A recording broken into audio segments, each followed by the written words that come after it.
Alison Goldy here from Mote Marine Lab, checking in from the field. Today I've brought you to a place called Lake Uplands, which is tucked just inside the northern border of Sarasota County and is somewhat of a hidden gem here. Aside from being incredibly picturesque, it's a really great place to check out the sights and sounds of nature and get exploring in your own backyard. So today I haven't brought any tools with me to help on my exploration. I'm just bringing a curious mind and a keen eye. So let's go check out what we can find.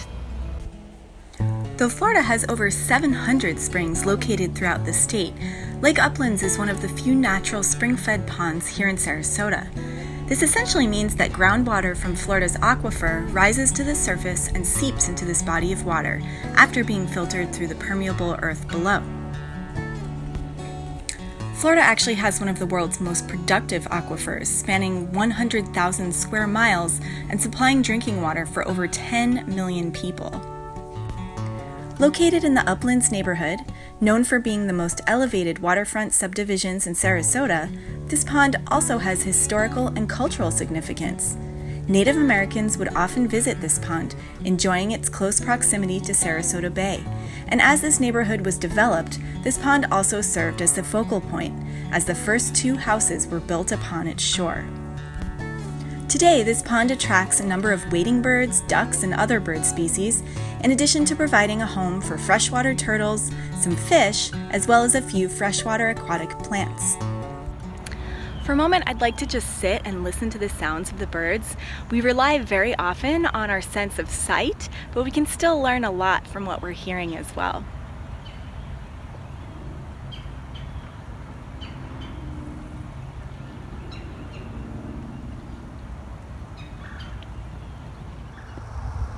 It's a pretty rare sight to visit this pond and not see at least 3 or 4 species of birds perched atop this bridge. Here we have a great blue heron and some friends sitting on this dilapidated bridge here. I was observing this heron grooming itself. Many herons have a grooming claw that they use as somewhat of a comb to straighten out their feathers. Through here you can see a little blue heron. Its beautiful blue plumage and blue beak caught my eye, but they are slightly skittish and tough to approach, but we're gonna view from a safe distance here behind these plants. Similar to a cormorant, we're viewing an Anhinga drying its wings out. Many diving water birds have feathers that get fairly waterlogged, so they can dive deeper without water bubbles being trapped under their wings. So when they come out of the water, they need to spread their wings out in order to increase surface area exposed to the sun, and then they can fully dry out. Our friends right here are actually Peking Ducks. They are not native to this area, but they were introduced to this pond by some local residents of this neighborhood. Even though they're not native, they're still a welcome sight as they are very friendly.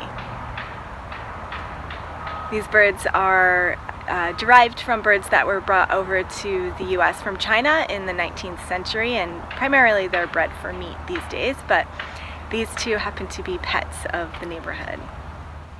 Although some of the wildlife that we can see at this pond and others can be really friendly, and it is tempting to feed them, it is never a good idea to feed wildlife, especially not feeding bread to birds, because it is not part of their natural diet and it can really wreak havoc on their digestive system. So we're just gonna enjoy watching them and be happy that our feathery friends are here hanging out with us. There are also a number of freshwater turtles that inhabit this pond and are just as friendly as those Peking ducks. They often come to the side of the pond banks here, check out what's going on. That long snorkel-like nose is characteristic of these Florida soft-shelled turtles. They have a flattened pancake-like body and a really long neck, and similar to a leatherback sea turtle, actually have leathery skin covering their carapace. They generally inhabit freshwater bodies that have sandy or muddy bottoms and are one of 32 species of turtle here in Florida. We tend to look up and all around, but we often forget to look down, so we can do some exploring right beneath our very own feet.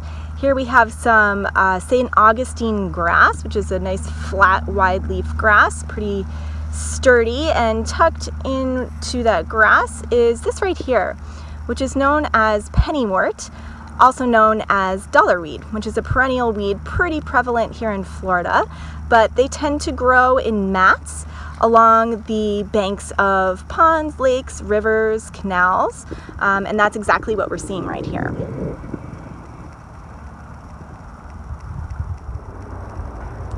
Wherever you have flowering plants, you tend to get pollinators like butterflies and bees, and I've seen quite a few species flying around here. So we'll stay still and see if we can find anything. Here we have a zebra longwing. This is the state butterfly of Florida.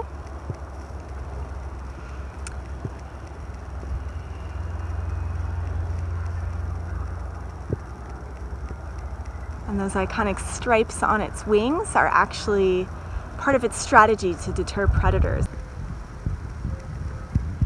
As a lover of wildflowers and weedy plants that are beautiful, and someone who tends to spend a lot of time near the water's edge, I just wanted to check out what is growing along this pond's edge to give you an idea of what you might find in your own neighborhood. This blue beauty right here is called a climbing dayflower. It is not a native species and considered a weed, but really quite beautiful with its delicate petals. And those petals can actually be used for dye and paints. And then right next to it, we have here a Florida hedge nettle, which you also find bordering wet areas. This is the trailing daisy, known by a lot of other common names as well, classified as invasive and actually among one of the top 100 worst weeds. But it does have some beauty. It's related to the sunflower family, and it is beneficial in that it does attract a lot of pollinators, and in some parts of the world it is used in traditional medicine.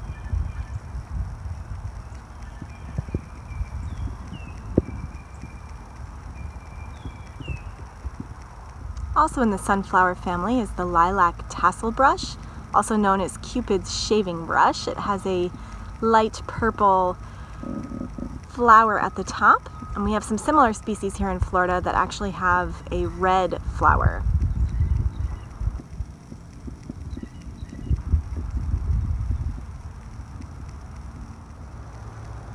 Along the water's edge here we see common duckweed, which is a freshwater floating aquatic plant that has some really interesting application, including bioremediation, as they are known to remove heavy metals from water.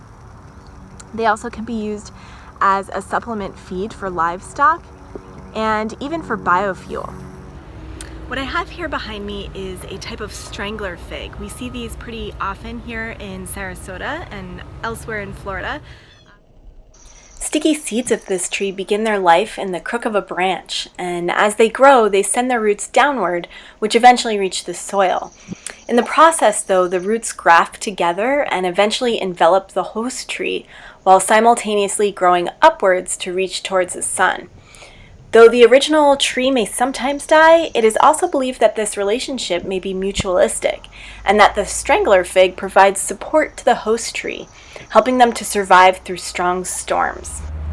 Well, I certainly hope you enjoyed exploring this lake with me today. Hopefully you got some hints on how to safely explore your own neighborhood using all of the senses that you possibly can. And we hope to see you in the future, but until then, this is Alison Goldy signing off from the field.